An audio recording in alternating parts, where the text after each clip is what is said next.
Hi everyone. Starting with the next one, which is Energy Efficiency, Innovation and Access Panel, the fourth one. So if you are in the grabbing coffee or others, go ahead, but we'll be starting the process. So it gives me a great pleasure to introduce the moderator of this panel, Commissioner Gordon, who has been there every year of this summit. Like, this is the fourth time, so he's coming. So I was telling him, he said, oh, is it a bad thing? I said, no, that is the most wonderful thing that you can do.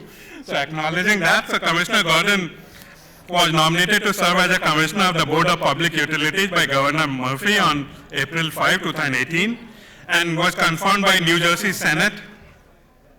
In 2020, he also became a board member of NJ Transit. At the time of BPU nomination, he had served more than 14 years in the legislature, 10 of those in the Senate, where he attained the positions of Majority Conference Leader. If you don't know the power that they have, let me tell you that public service, that is one of the strongest positions you can be in the state legislature. During his tenure as chairman of the latter, he conducted extensive investigatory hearings on deficiency at New Jersey Transit and the Port Authority of New York and New Jersey. As a result of these investigations, Senator Gordon advanced legislation that led to major reforms in the transparency and accountability of these organizations. He also led a bipartisan effort that secured $3.5 billion appropriation for a new Port Authority bus terminal. Other legislation he sponsored improved access to mental health services, streamlined the cleanup of hazardous waste, and reformed the governance of community associations. He had a long list of successes and others, so I'll not go into all of that. So I asked Senator Gordon's permission or Commissioner Gordon's permission for not going through the whole list. You can go through it here, like here. So I invite you, Commissioner Gordon, to move on to the panel and introduce the panelists as well as run this very exciting session. Thank you. Thank you, Dr. Lal, and I'm glad that you didn't go through the full biography because, you know, we'd never get at it here. I do want to welcome you to the panel on energy efficiency, innovation, and access. I am Bob Gordon, and I'm one of 5 commissioners at the Board of Public Utilities. Earlier today, you learned about a number of our initiatives in New Jersey, our offshore wind program and other clean energy programs that Governor Murphy has launched to achieve our goal of 100% clean energy by 2050. This afternoon, we're going to explore another key element of our clean energy program, New Jersey's latest efforts to promote energy efficiency and assure that all citizens can take advantage of those benefits. I'm joined by 4 panelists today who are extraordinarily knowledgeable about this subject. I encourage you to go to the website for this conference and see their biographies. Let me just say, provide a word or two of biographical background for each. On my left is Stacy Ho Richardson, who is a Deputy Director of the BPU's Division of Energy. Among other things, she oversees the BPU's Energy Efficiency Program. And to her left is Anne Marie Paracchio, who is the Director of Conservation and Clean Energy at New Jersey Natural Gas, where she is responsible for development and implementation of their customer conservation and energy efficiency programs.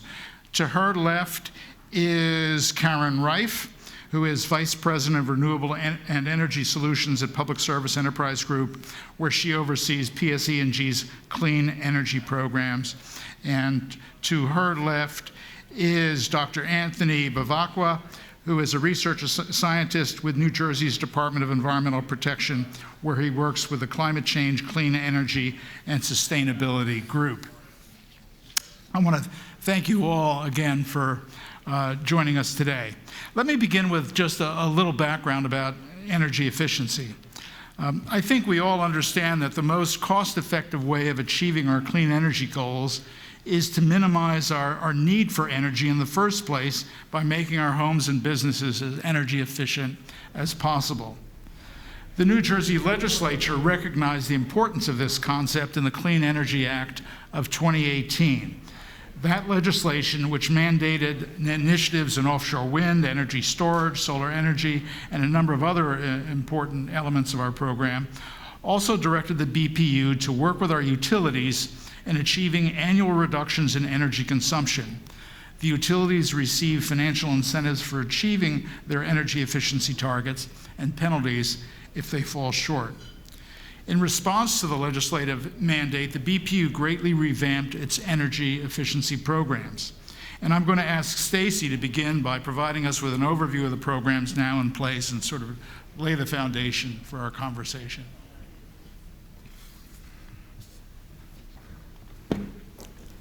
Thanks, Commissioner Gordon. I'm going to stand up so I can see the screen as I walk you through this. So here's some of our bios. Okay, this is an overview of where our greenhouse gas emissions are, what contribution the buildings make in New Jersey to greenhouse gas emissions. So you can see 31.8% from buildings and industry. It's a not insignificant amount, and so that's why there's a big focus on reducing energy consumption by our buildings. Just wanted to provide a little bit of context too in terms of our New Jersey Energy Master Plan, which is guiding our road to clean energy in the future. Right now, 100% clean energy by 2050.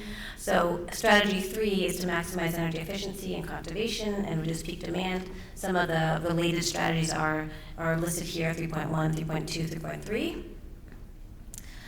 3.3. Strategy number 4, reduce energy consumption and emissions from the building sector. That includes starting the transition for new construction to be net zero. 4.2 is to electrify existing oil and propane fueled buildings. And 7, expand the clean energy innovation economy by establishing clean energy workforce training programs and providing innovative financing for clean energy projects and tech. Of course, that's broader, but that can apply to the energy efficiency space as well. There's also another strategy within 7 about workforce that's also, it's mentioned here, workforce training programs. There's community energy planning grants that are something that the BP does as well. That's reference community planning in the EMP, and that's also one of the core areas of that is also energy efficiency. So Commissioner Gordon referenced the 2018 Clean Energy Act. This shows you where we're trying to go over the next, we're currently in year 2 of a 3-year cycle of energy efficiency programs. These programs are run by the state and by the utilities, and you can see that we're trying to reach, as of our last board guidance in 2020, we're trying to reach over 2% in electricity savings over 5 years and over 1% in gas savings over 5 years. And the blue and yellow sections here show you what represents what the state programs represent in terms of those savings and where we expect to see savings from the utility programs. Just a note too, the targets for years 4 and 5 are preliminary because the board's guidance would only cover the first 3 years, and we'll be revisiting the targets and goals for years 4 and 5. Also, in terms of terminology, so we're in the first triennium of programs. We're in this year 2 or program year 2023 right now.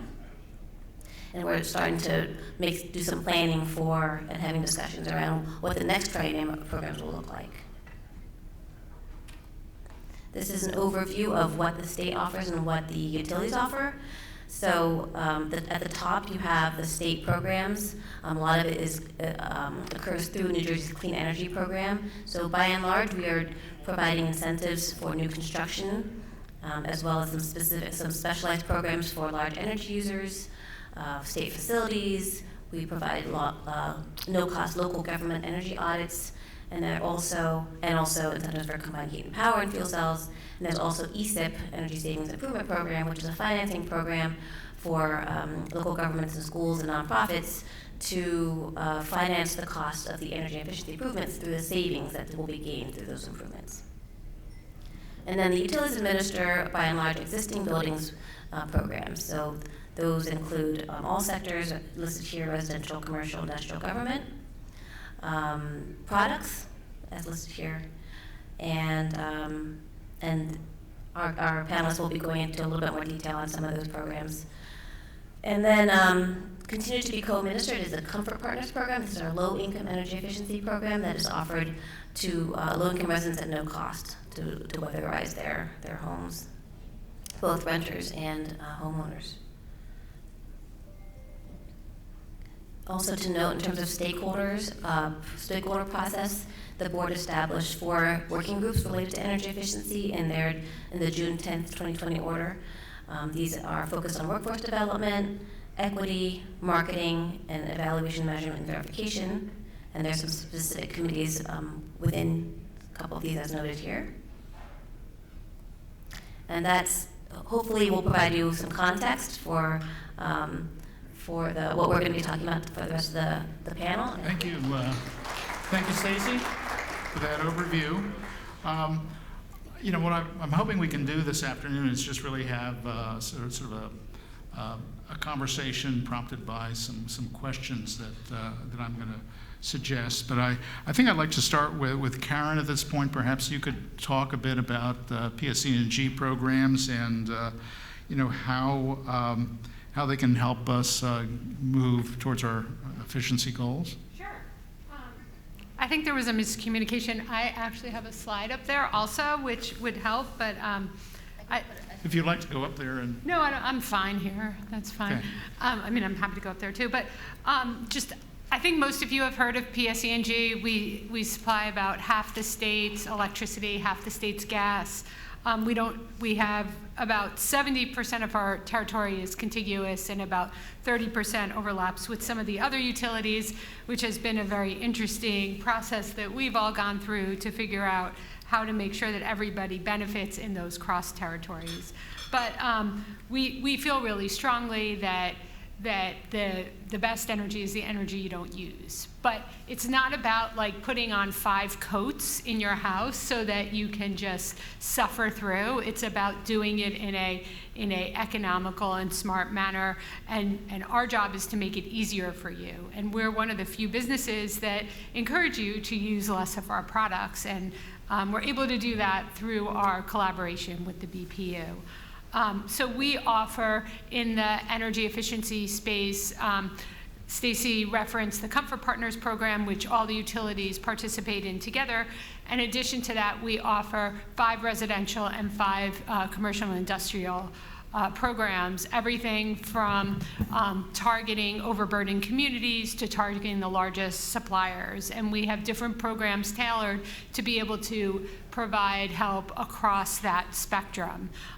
Everything from I'm going to Costco or I'm going online to do something to we need a full energy audit and make that easy for folks to use. So that's the overview. We also have some EV programs, so really looking at how do we help this whole net zero by 2030, 2050 move in a more rapid manner. Karen, just a follow-up. We're concerned about assuring access to all populations to these programs. Can you talk about what your organization does to reach out to the environmental justice community and the kind of challenges you encounter in targeting these populations? Sure. So in addition to the Comfort Partners program, we have introduced a low, moderate income program, which is really starting to be very successful, where it's kind of like that set of people that are generally overlooked. So there's a lot of programs in general in the States and in New Jersey for the lowest income people, but it's that working poor. So we have a program that really targets those folks to be able to help them become more energy efficient. In addition, as we've done this, we work with the BPU, and in the beginning, there were a lot of barriers to entry for Comfort Partners, and then we didn't want that to carry over to this low, moderate income, where we're able to use census track instead of them filling out a tremendous amount of paperwork, and that has helped that program take off. We also have a program that is for multifamily buildings that we're really identifying all the dwellers in those buildings, and you have to market to them differently than the low moderate income or the lowest income.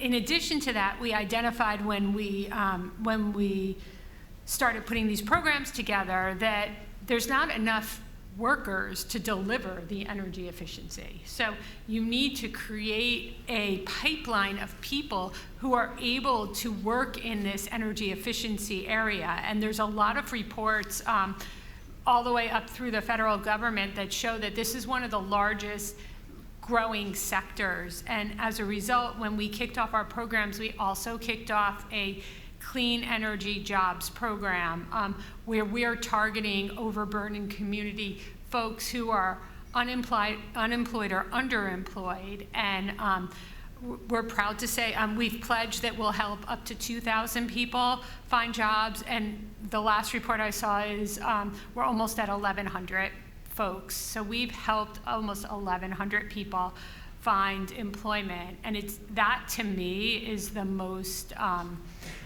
satisfying part of this job, because we have learned a lot. This is something we've never done, but as you go through it, we had someone who was living in their car with their children that we helped find employment. We helped put.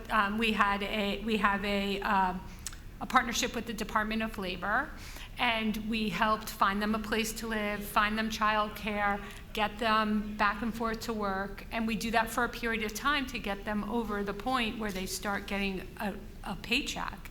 And there's a number of people that we call that wraparound services. We've learned some new terms, but it is really, really rewarding, and it helps us deliver our program. So it's a nice piece of the program that you don't realize you need until you're like, oh my God, we have all these people who want home energy checkups and we don't have enough people doing that. Or we need people to go and make sure the things on the shelves in the stores are organized and replenished appropriately, or what have you. So. Thanks. Anne Marie, you want to chime in? Yeah, I think if I could jump back to the original question, I think I'm trying to work with the overburdened communities. As Karen has pointed out, we've got a richer portfolio than we've ever had before, where we've got extra solutions that are out there that we didn't have prior to the transition. But I think one of the other things that's important is there's actually a new lens that the BPU has asked us to start reporting. So historically, kind of that equity lens was just, are you serving low-income customers? But now, within the reports within the past 6 months or so, we're also reporting where are you serving those customers through the overburdened communities metric, which is picking up customers that fall in communities that hit defined percentages of low income, English proficiency, and minority status. And there's a color-coded map that's out there that you can see it. And I think then once you get into looking at that where, then it really pushes you to be looking for solutions on a community by community basis. And I can share a great story we have that actually has a tie to Montclair. So we have been sponsoring the Montclair Green Teams over the summer for several years. And this past summer, we sponsored one to help us work within Asbury Park. And we specifically partnered with a great nonprofit called Interfaith Neighbors. And working with them, trying to understand the needs of the residents in Asbury Park to try to help them engage on both Comfort Partners and the new moderate income weatherization. They helped identify one of the needs was there was a significant population that Creole was their primary language. So all the utilities at this point are looking at English and certainly Spanish. But if we looked at it in the aggregate with our territory, the percentage of customers who need resources in Creole, we never would have looked at. But it came up, and then that was a solution that, working with the nonprofit, we were able to translate some of the materials actually with the help of one of the 5 students, a great student named Francesca Clark on the team who spoke Creole, who was able to translate it. And then you can give that to the nonprofit and the church working in that community. You can get it directly in the hands of residents, so a cost-effective way to engage that specific needs of that community. And I think that's the kind of thing over the next few years that we're going to have to be doing community by community, finding those other connections that we can really help to find the right solutions for reaching people now that we've got the great resources out there. Karen and Anne-Marie, have you come across opportunities for utilities to work together? I mean, have you come across things that you've learned that are useful to share with your Yeah, so your colleagues? Yeah, I'm smiling only because oftentimes these days we're working more with each other utilities than with some of our own colleagues. We have invested probably at this point thousands of hours on joint utility calls, because what we are trying to do is do our best to make it a consistent experience across the state so that customers can achieve similar but not identical benefits between it, to make sure that we're really trying to help them. And also, Karen's earlier point on trying to simplify things for customers like we did with the qualification forms, we're also doing that in terms of trying to get customers to explore comprehensive solutions, because that's one of the most important ways to getting to the energy savings, the climate goals that we have.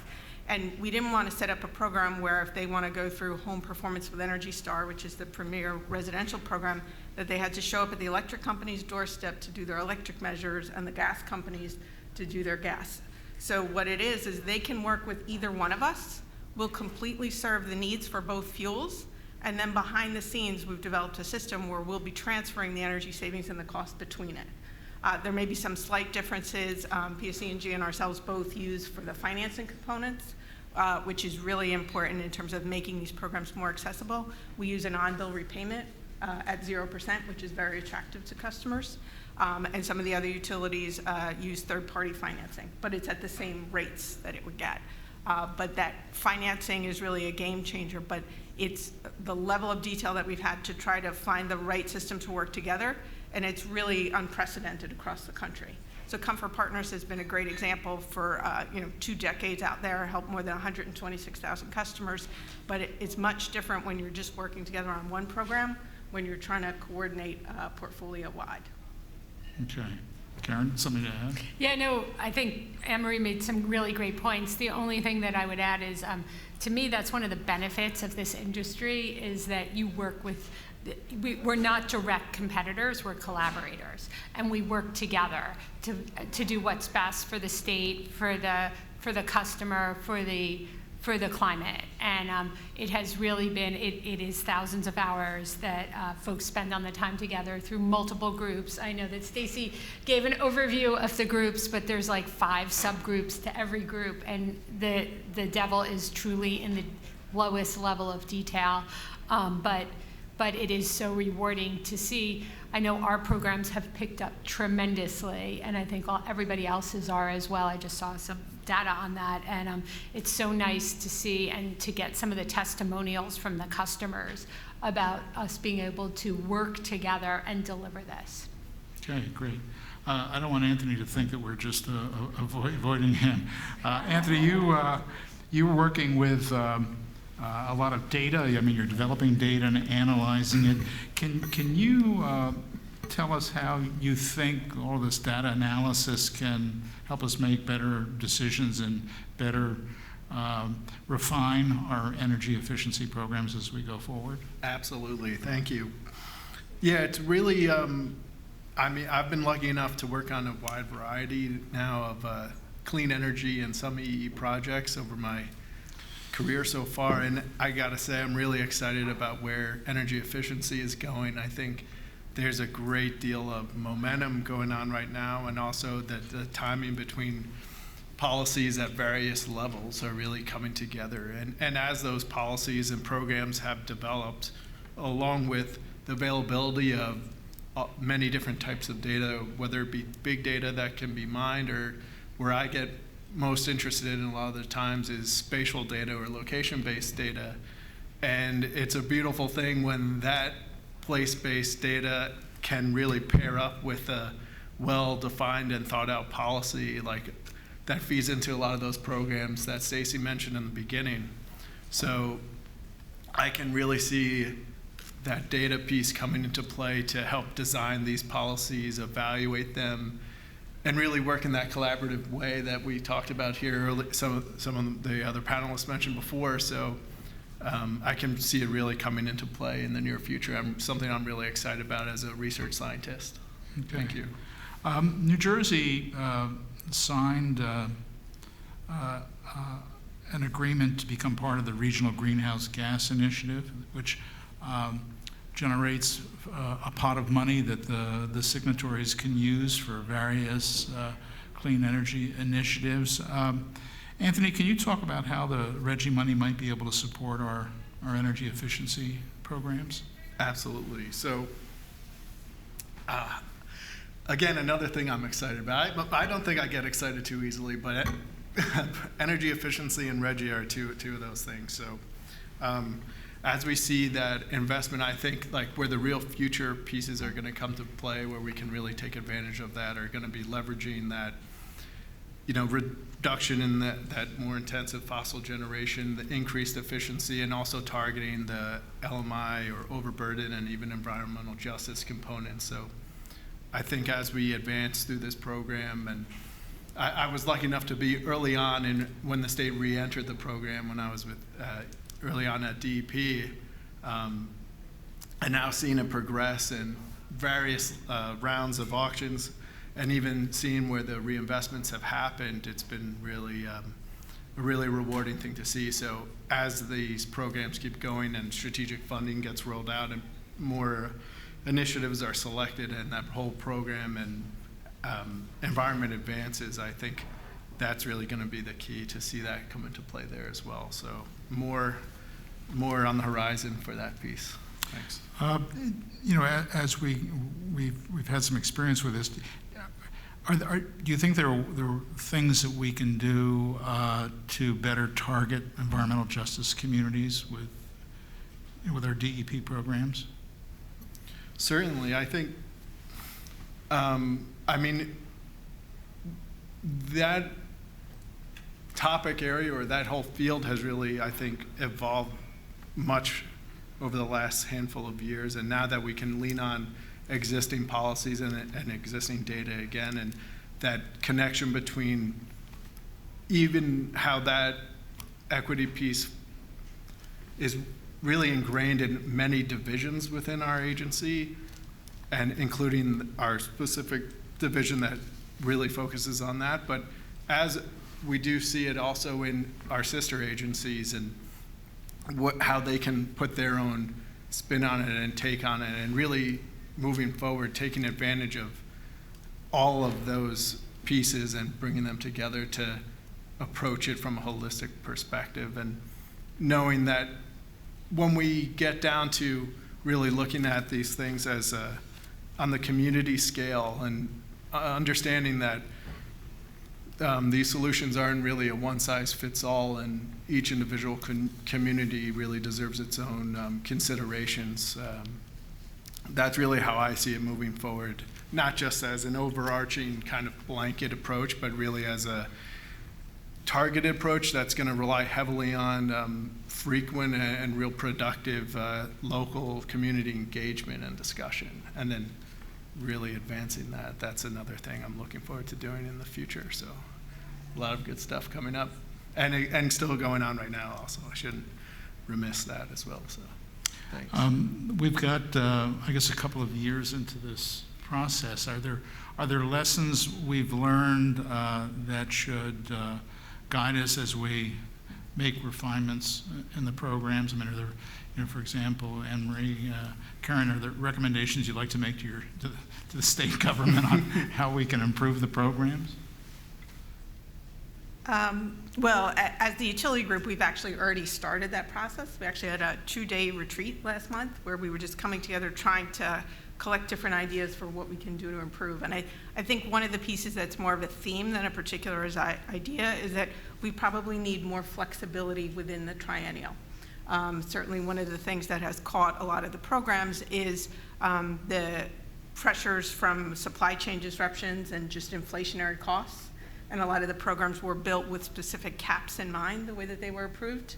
And we don't necessarily have an express path to try to make program adjustments within it. And it could be a challenging drain if we tried to do a brand new filing within the triennial to make those kind of adjustments. So I think there's things on like that we have to try to be a little more nimble to be as productive as possible within the market, I think is important. And I think related to that, then one other thing which all the utilities are experiencing is, if we want to come back to really achieving the equity pieces, is that we have to find that solution for the health and safety issues. So oftentimes we think about barriers to energy efficiency as just getting the customer engaged or having enough funding. But at times it's you have the customer who's ready, you've done the audit, you're ready to go, but the amount of remediation that they may need to have done in their home that isn't related to the energy efficiency itself, but is a precursor. It can be things like a mold situation, roofing leak, something called knob and tube wiring that I don't really understand, but I know it's a problem to fix. Things like that that could cost even more than what the value of the energy efficiency improvements you want to do. But we need to find that right funding source to get that fixed, to make sure we can get those customers who need the help and who are interested able to participate through the programs. Okay.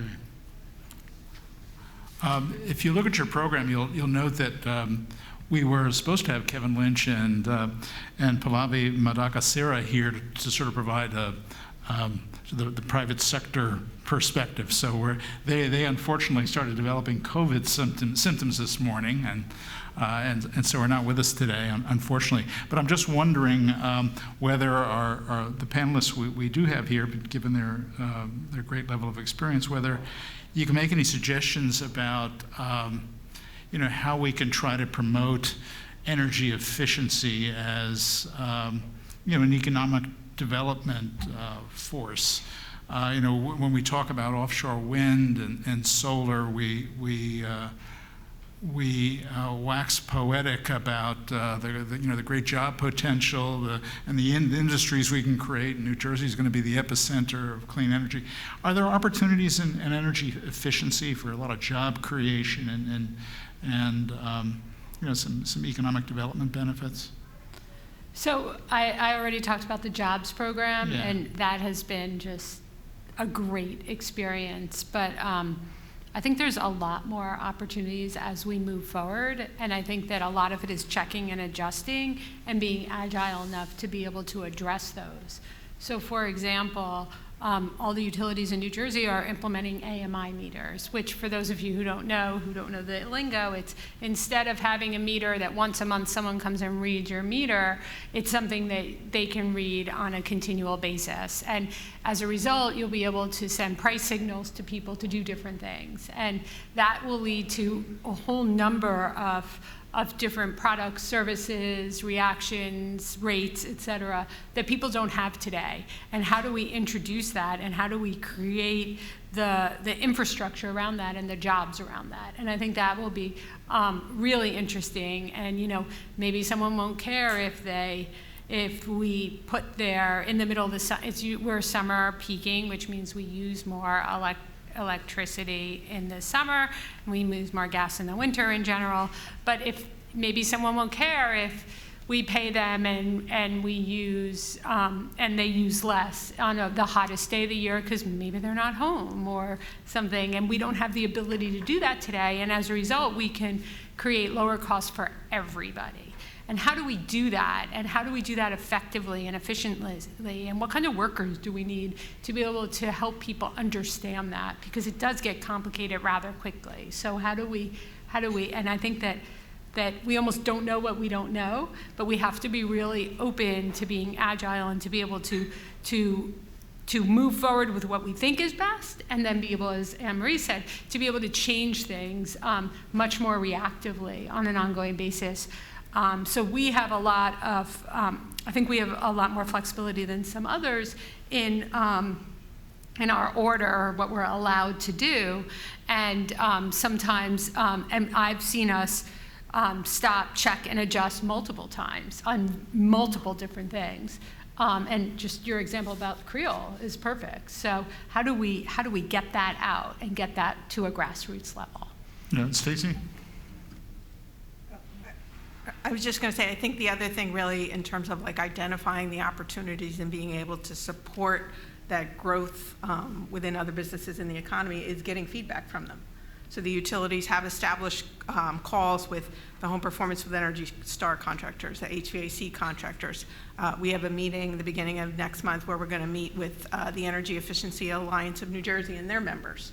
So I think it's really understanding what they need and getting their feedback. So we're trying to get real-time feedback on the programs as we have them now, but the conversations also are, help us help you as we plan for the next triennial. So really understanding their needs is key. Yep. Stacy? Yeah, I just wanted to add that there are a lot of, in my mind, a lot of areas of economic development that are associated with energy efficiency, starting with just the building occupants themselves or the owners. They are going to see energy savings from lower bills, first of all. And then you think about the people who are doing the work, the jobs that Karen was talking about, and you think about the businesses, the business owners, or the contractors, the suppliers, the manufacturers. All of that is related to energy efficiency as well. And you think about market transformation. A lot of what we're doing is we're trying to drive the market towards more efficient, equipment and supply. We are seeing a big change even, in the lighting market now. There's a lot of saturation in LED lighting now in both residential and commercial sectors. And so we're going to have to start pulling back on our incentives for lighting because that market transformation has largely occurred, and that's kind of a success. So I think that one of the roles of the agency, the BPU, is to try to think carefully about what incentives are the right ones and at what levels to encourage that market transformation that we want to see, and in the process bring a lot of economic benefits. Karen alluded to our efforts to roll out advanced metering infrastructure in the state, which is going to provide some incredibly granular data at the household level, which I think can have a profound benefit in our energy efficiency efforts. I just came back from a conference of the National Utility Commissioners in New Orleans, and there was a sort of a panel like this in which new technologies were being demonstrated, and there's a company that's offering a device that you can plug into your AMI-enabled meter, which will produce a graphic on your smartphone showing circles of different sizes showing the relative electrical consumption of different appliances in your house and how they compare with an efficient model, so you can see whether your refrigerator needs to be replaced or there's something wrong with your air conditioner or whatever. But it's that kind of information that's coming along that I think will really help us make some great strides here. I think I'd like to open the floor to question. Karen? I wanted to add, I was recently at a product demo, and they were explaining how with those type of algorithms, they can even tell from a signature of the way EV vehicles charge, if you have an EV vehicle, and then we can market to you different rates to incent you to charge at night. Yeah. But it's fascinating that we can tell all this information and be able to then sub-market different things that will help everybody. Yeah. Okay. Anyone else have any closing comments, thoughts you'd like to share? So I think one of the most important things is that,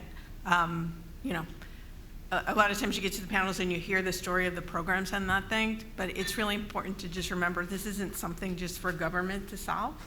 It's about, and I think Deputy Commissioner Moriarty was saying that at the end, like, it's not just about awareness, it's about action.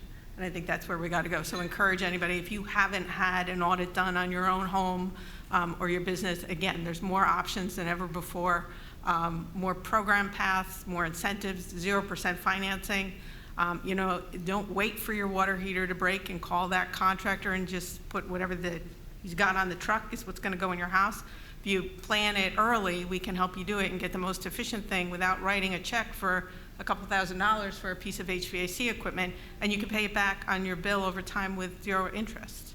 And if you just are like, well, I don't even know where to start, we have a great program that's called the Quick Home Energy Checkup that's completely free. We'll come out and the teams will give you an overview. So I think it's that call to action, and congratulations to you if you've already done it, but you can be talking to somebody one day who's complaining about their gas bill or their electric bill and say, hey, have you done that? So really, encouraging everybody to take the action again at your home and your business. And by the way, if there are any school board members or municipal council people out there in the audience, the BPU offers free audits of your facilities. And then I want to add that I think everybody got our little PSENG folder, and we have a pamphlet about what we offer for businesses and for homes, as well as for EV. So you can find that on our website also, but we do have an overview here. And I know that New Jersey Natural and every utility has it on their website as well. Any questions in the audience? Yes, sir. We have a microphone handy.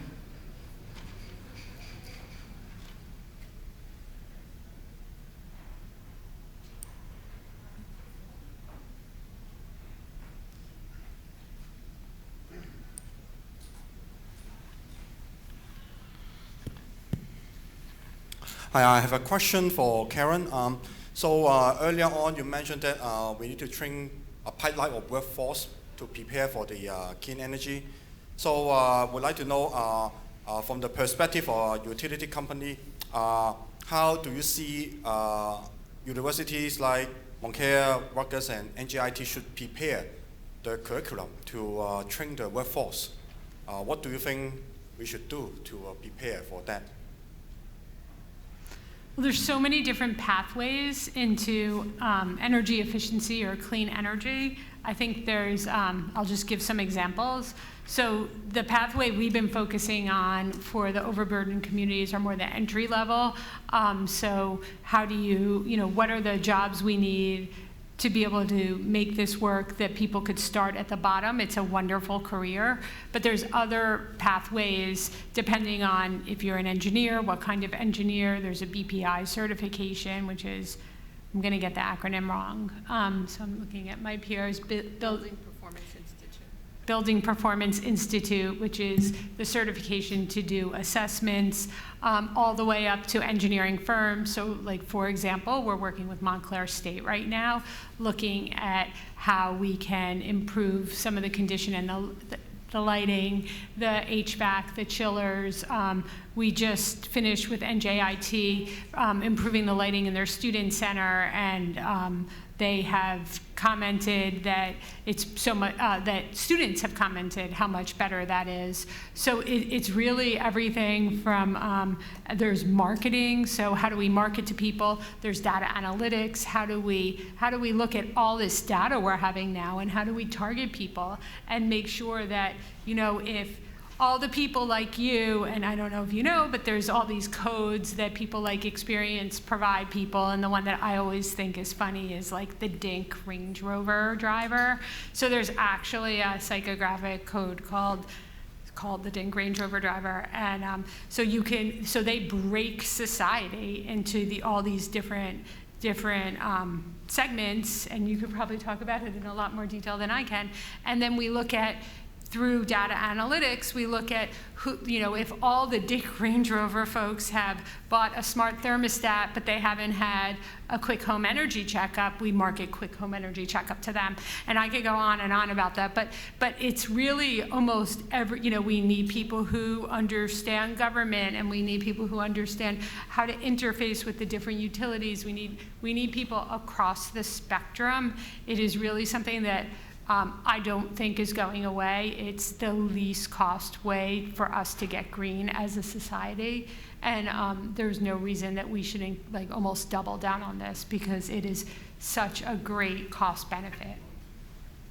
And I'll just add, oftentimes the green job story tends to think of more of the field employees, but certainly since we're here with this particular center at Montclair, the analytics piece is huge. So the one component which was referenced in Stacy's slides when she talked about the working group, there's something that's called Evaluation, Measurement, and Verification, so EM&V for short.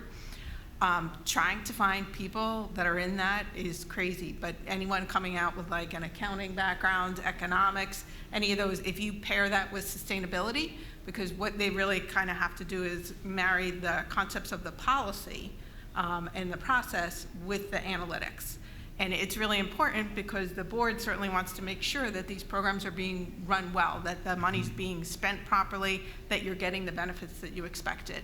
And I know several of us, as the state has gotten a more robust EM&V outlook than they've ever had before, trying to find people with that background is very challenging. So I think that's a real opportunity for universities to focus more on trying to develop some programs for that. Yeah, Karen? we've really upped our internship program, and since we've started this, I've been in the department for 4 years. We started with like 1 or 2 interns. I think we had 6 or 8 last summer, and we're making offers to them to come in, and it's amazing, both what they can add as far as the actual work, but also just the culture and the diversity. So it's been a really great experience.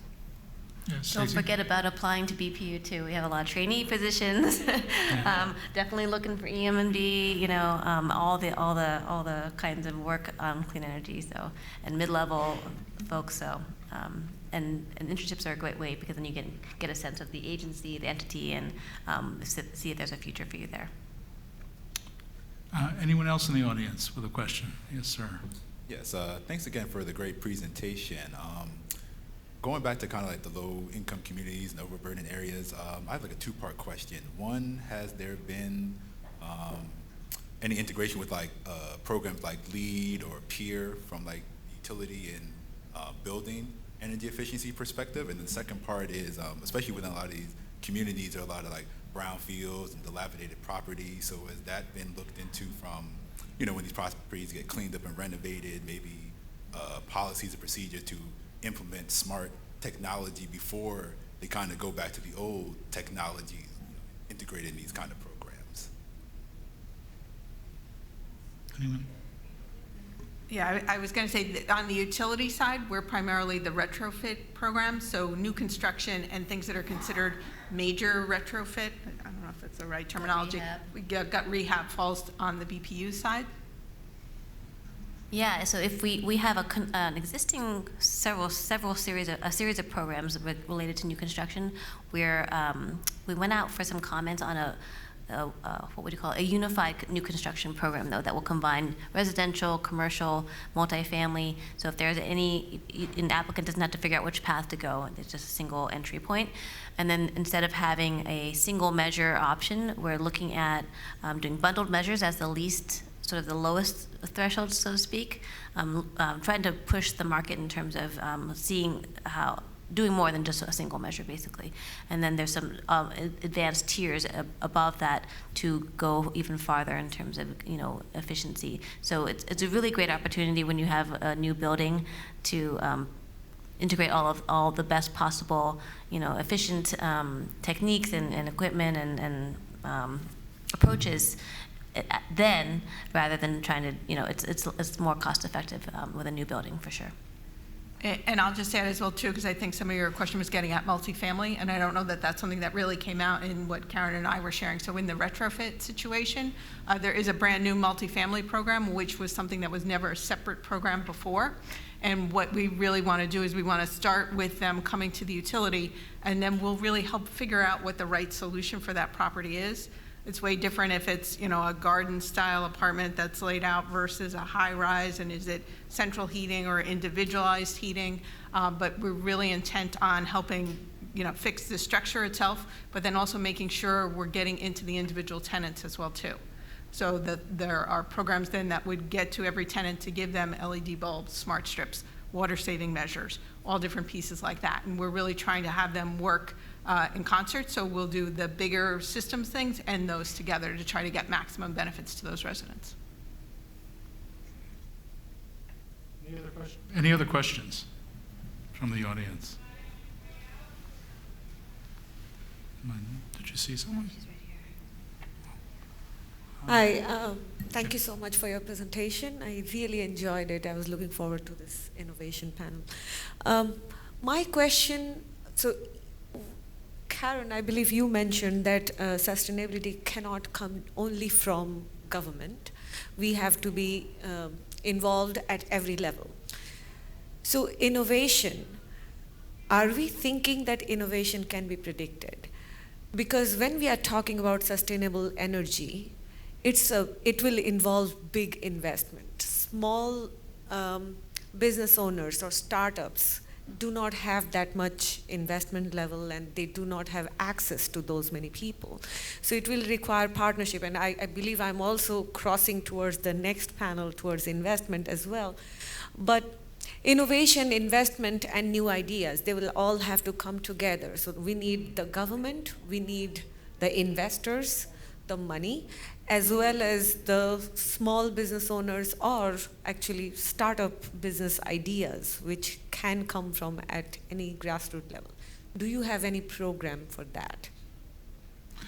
I should just say that if Kevin Lynch had been here from the Economic Development Administration, he would have given an equivalent presentation to Stacy's describing a good number of Economic Development Administration programs, grants, low interest loans, and probably would have been talking about private equity and venture capital opportunities as well that I certainly can't talk about, but perhaps if any of the other panelists can share.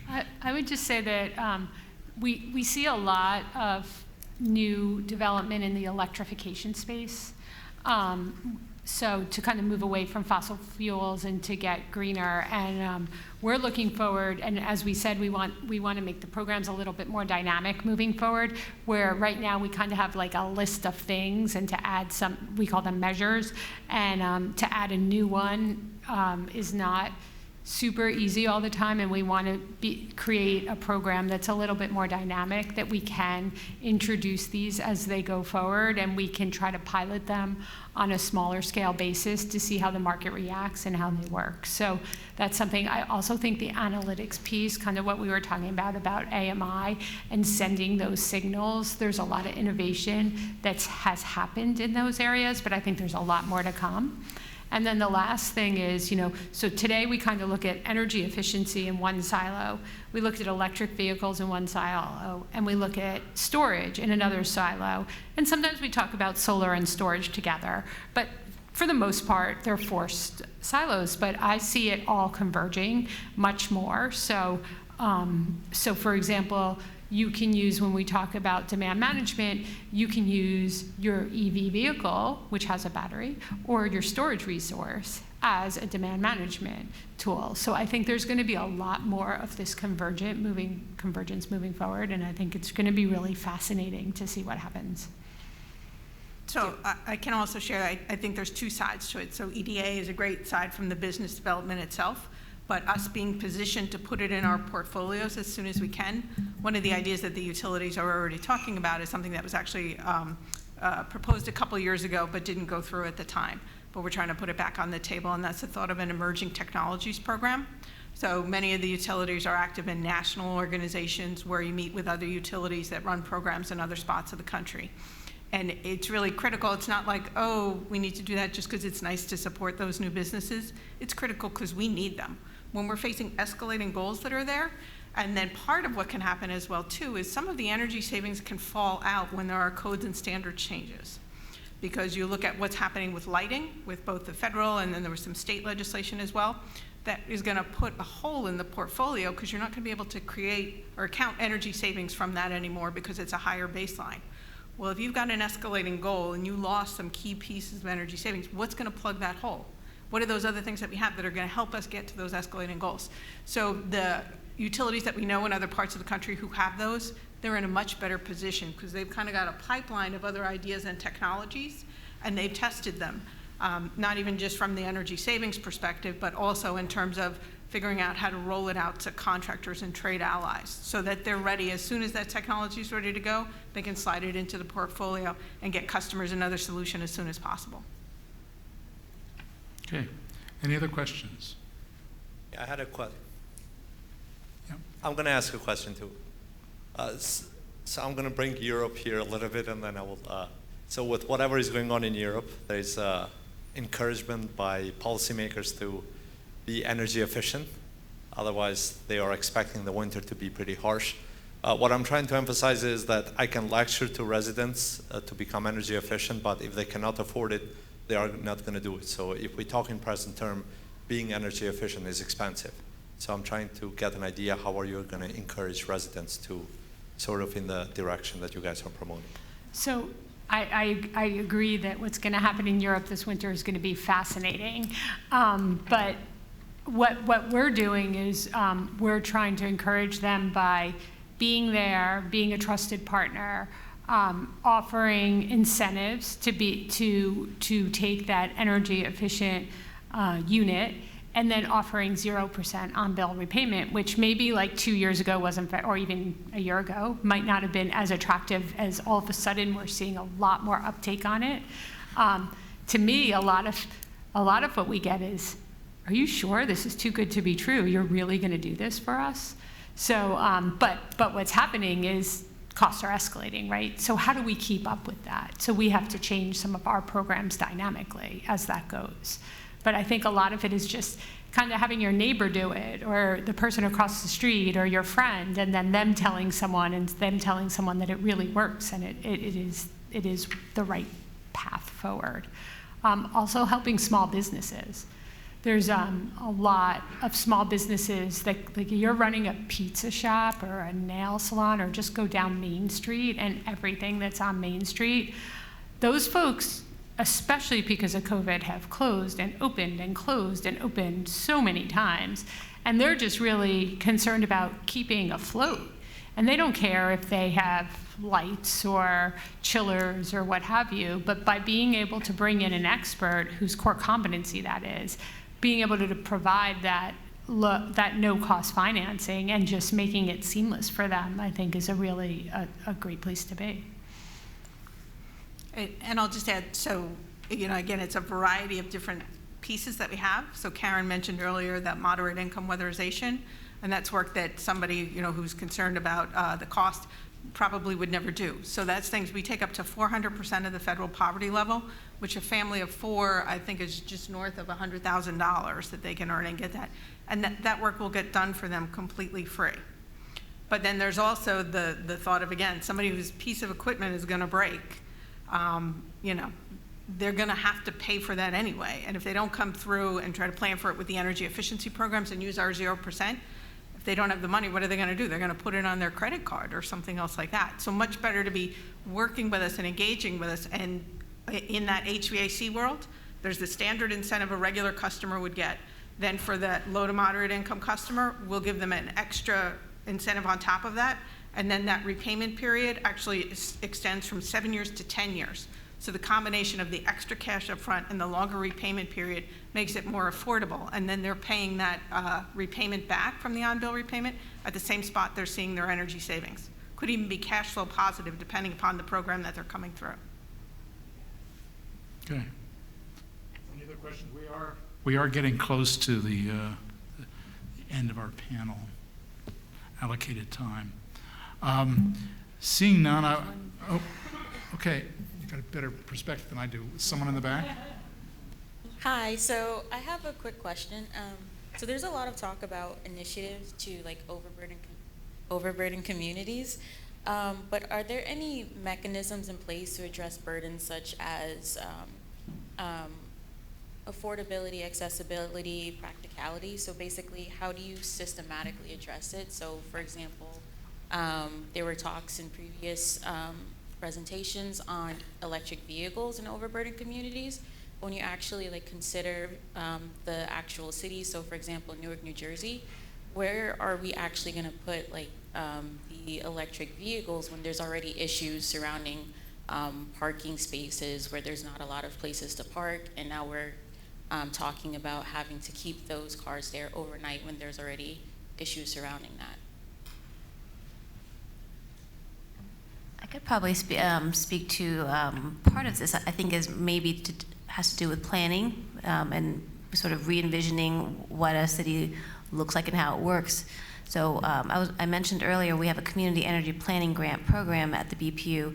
We offer $25,000 for overburdened municipalities, and those are listed on our page, and it helps the cities or towns to think about how they can look holistically at their community and plan towards clean energy. So hopefully it would address some of the concerns that you've raised, which is just even parking, something basic, right? And how do you increase electric vehicles in a city, or have the infrastructure that you need to charge those those vehicles, at the same time as, making the city's buildings more efficient, or including the schools, the skills buildings, and looking at, solar opportunities or community solar opportunities.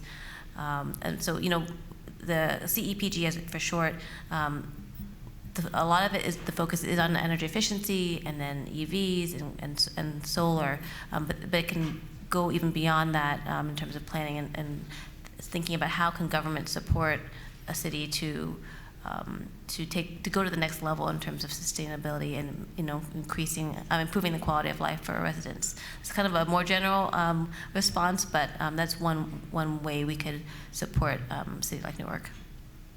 And I was just going to echo that to say I think the real important thing is that it's a customized solution for the community that you're talking about. I think if you look at that overburdened communities map, it can be enlightening because you tend to think of it as just cities. And there are definitely spots in the southern part of the state where it's not cities that are overburdened communities as well. And the parking is not an issue for them, but access to mass transit could be. So it's a different set of solutions you're going to get depending upon the community you're trying to support. I think we've run out of time. I hope you'll all join me in thanking our panel for a very stimulating conversation. Thank you all very much. Yeah. Thank you, Commissioner Gordon, and all the panelists. Such wealth of expertise. We all learned a lot from you, and hopefully, Commissioner, you'll be back next year as well as all the other panelists.